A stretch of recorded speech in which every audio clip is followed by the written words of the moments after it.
what's up, ladies and gentlemen? Y'all see this video is 38 minutes long, so I cannot do the whole video. So we gonna do half of it. When we get to the 30 mark, the 15 mark, then we gonna turn it off. So let's get into the video. And this video is called Pig War. Go subscribe now. I know y'all probably saw the video. Probably, still link your channel. Go like and subscribe to the channel. Let's get on the 7 million. Let's get me at least 10K before 2025. Let's do it. This video was made possible by... We cannot see no ads. Okay, Pig War. Pig War. At the end of the Revolutionary War, when the United States secured its independence from Great Britain, the two sides met in Paris to settle the terms. Among various things, they discussed American territorial gains, and the British granted them a generous amount of land out west. However, Benjamin Franklin appeared to have an additional fascination. Oh, Canada. So voluptuous. You think we can maybe acquire some of that? Quit ogling our territory. But look at those curves. I'd worry less about Canada's curves, and more about your own curves, Benjamin. Okay, this video is already going crazy. Many in America suggested that one day, the Canadian colonies should become a part of the United States. In response, Britain suggested that many in America should shut the hell up. Well, if Britain wasn't going to give up Canada, then the two sides had to agree on where to put their border. Easy enough for the most part. Follow some existing borders, add in a few rivers and lakes, maybe even a parallel for good measure. But then there was a question. What would happen here? Straight line, straight line. And so it was. The border would go from the northwesternmost point of this perfectly oval-shaped lake and continue in a straight line westward until it met the Mississippi River. Perfect. Or was it? Well, as it turned out, the lake didn't actually look like this, but like this, and the Mississippi wasn't here, but here. So in the end, none of that made even the slightest bit of sense. Don't blame the founding fathers. They were just using the best map available. Blame the guy who made it. But to the minds of the day, the issue had... So Georgia was a part of it first. Then they took on Florida. Then they took on, the rest of them. Let's keep going. I know this is Georgia, Alabama, and there's another state right there, I believe Mississippi. Been solved, and it was finally time to start getting along. Oh, back to war they go. The Glorious War of 1812 saw the Americans try to invade Canada, and the British burn down the White House. But when all was said and done... Okay. I heard that, and I never believed it till I got in middle school, I got not middle school, because I am in middle school right now. Before 4th grade, I learned they actually did that. I thought it was just a made-up fiction for me not to burn stuff, but it's true. It was pretty much a draw. And once again, America and Britain had to enter into peace negotiations. By now, both sides realized the original border they came up with was a piece of hot garbage. And since America had also recently obtained a huge amount of land from Napoleon, they decided they would need to re-examine the border issue. Straight lines? Straight line, and so it was. Straight line. I believe that America, U.S. period, we was crazy back in the day. To fix the problems of the previous border agreement, they decided to go from the northwesternmost point of this lake, as had been previously agreed, down to the 49th parallel, and from there the line would go straight as an arrow up until the Rocky Mountains. But beyond the Rockies, the two sides couldn't quite agree on where it would go next, because both sides claimed the territory beyond the Rockies was theirs. See, throughout its early history, America as a nation had its eyes heavily fixated on all that juicy land out west, ripe for invasion. Settlementation. America wanted to expand. Not only was it their right, some believed it was a destiny given to them by God himself to multiply and spread across the continent, like rats or disease. Okay, guys, just before we take... So this nigga... my language. But this dude... Over everything. God definitely said this is what we're meant to do, right? Yeah, that's what he said. Isn't that what he said? And who was it who spoke to God? It was Billy, right? I thought it was Sharon's cat. I hear voices all the time. Well, it was one of us. There's no way we made this whole thing up to justify our ruthless collective imperialist tendencies.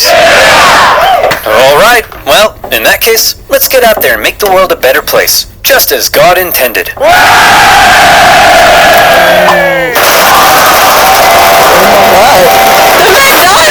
What did McDonald's do? Oh my god! The finely destined expansion would later be given its very own name, Manifest Destiny. But America wasn't the only one interested in controlling the Western territories. At the time, Canada was made up of a number of colonies, collectively referred to as British North America. This one over here was owned by the Hudson's Bay Company, a British charter company dedicated to turning as many beavers as possible into as many felt hats as possible as quickly as possible, and the indigenous people became a key supplier. As a result, the British were also eager to control the land out west and secure that region's valuable resources, and in particular, the Great Columbia River was deemed vital to the beaver business. So when it came to the question of what would happen to the border beyond the Rockies, the conversation went a little like this. The line should keep going straight because we're manifestly destined to gain the entire North American continent. No, we need this river so we can keep scalping beavers. Look, why don't we just draw the border along the river? That way we both have access to it. Well, that would be a completely fair compromise that protects the interests of both parties. And there's no way I'm ever gonna agree to it! Having come to a roadblock, both sides simply I wish they agreed that for actually now, did they would that. jointly occupy the Northwestern Territory. They were both free to settle and trade there. But rest assured, the agreement was only temporary. Eventually somebody would get their way. Listen, Yank, we can jointly occupy this land, but I ain't sharing anything else. I don't want to see you using my toothbrush. I don't want to catch you wearing my underwear. And I don't want to catch you using my computer and selling my data to advertisers. Move! This is just another ad. Then you, my friend, should use NordVPN. Knew it. What the fuck? Do you like giving strangers your passwords to your most important online accounts? Me neither. And that's why Alright, this is not sponsored by NordVPN, but I have to go because I don't want to skip through this video. use NordVPN. NordVPN has thousands of secure servers in over 60 countries, allowing you to safely surf the net at the fastest speed possible. It works across all your devices, so you're protected on the go, even 6 of them simultaneously.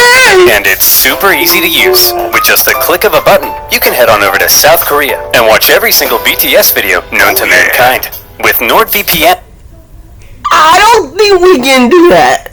you no longer need to worry about those shady websites, annoying pop-ups, or undesired eyes spying on your browsing history. And you can even unlock content that's been blocked in your country, like this video. It even comes with a 30-day money-back guarantee. So why not go to nordvpn.com/oversimplified to get a 2-year plan with a huge Okay, I probably couldn't go do that. discount, plus an additional month for free. And as always, you'll be supporting my channel. So thank you.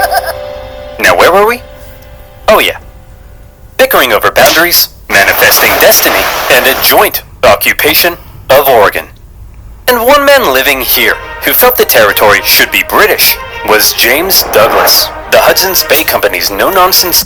Hey, James Douglas was one of our presidents. Let me fact check this before I'm wrong. Frank Douglas.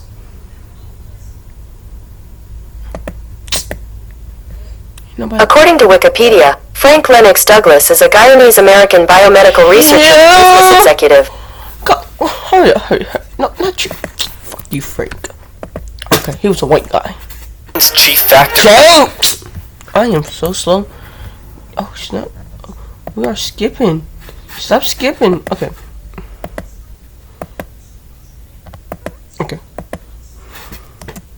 Over. No. Okay, James Douglas.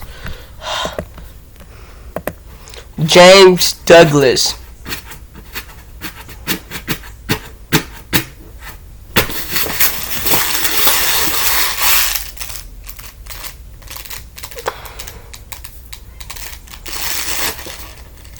You. What a beautiful, unspoiled corner of the British Empire. I've got my spotted dick, my Spice Girl. Beautiful, unspoiled corner of the British Empire. I've got my spotted dick, my Spice Girls fan club membership, and an unrelenting negative outlook on life that affects everyone around me. What are you looking at, Stephen? Yes, truly British. What the?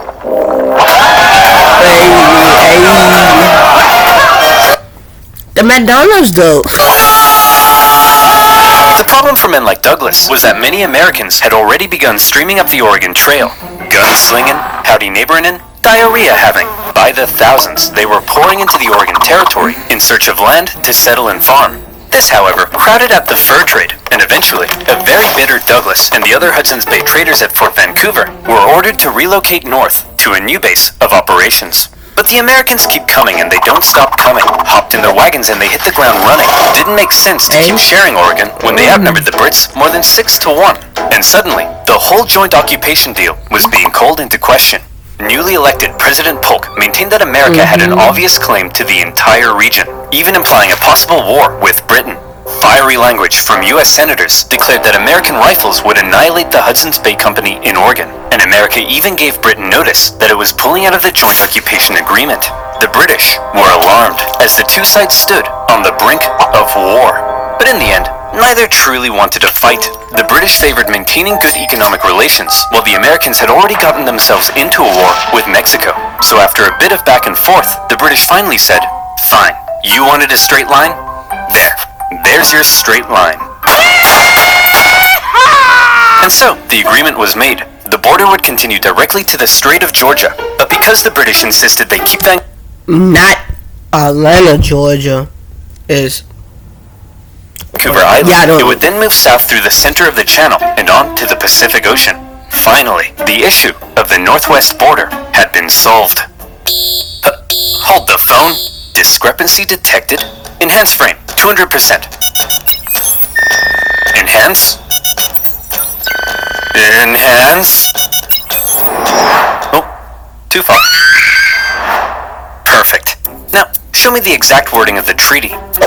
The line of boundary goes to the middle of the channel, and thence southerly through the middle of said channel? But there's loads of channels. So, you tell me, dear viewer, which channel is the treaty referring to? And therefore, who owns these islands? Is the wording of the treaty maybe a little too vague? Well, that's exactly the problem encountered by the people living in the area. The British insisted that the channel intended by the treaty was the Rosario Strait, and therefore, the islands were British. The Americans, on the other hand, argued that the intended channel was the Harrow Strait, and therefore, the islands were American. At times, the debate became rather heated.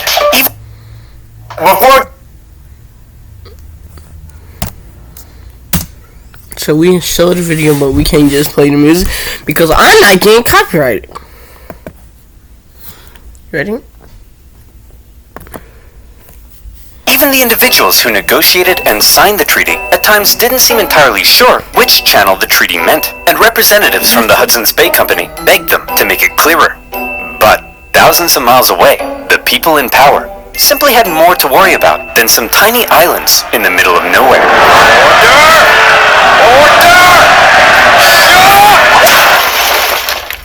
Alright, listen up, we got a lot to get through. The 7th Earl of Chissingham says he encountered a foul beast in the fields of Upper Fardingdom late last night and put this sketch together?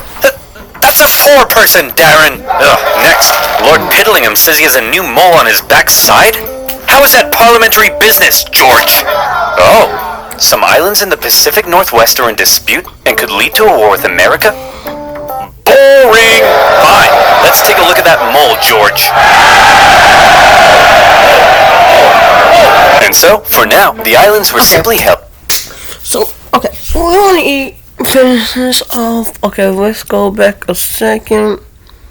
8, 9, 5, 9. Right here. I don't want to end it like this, but we on 11 on the dot. Like and subscribe. Part 2 will be out tomorrow because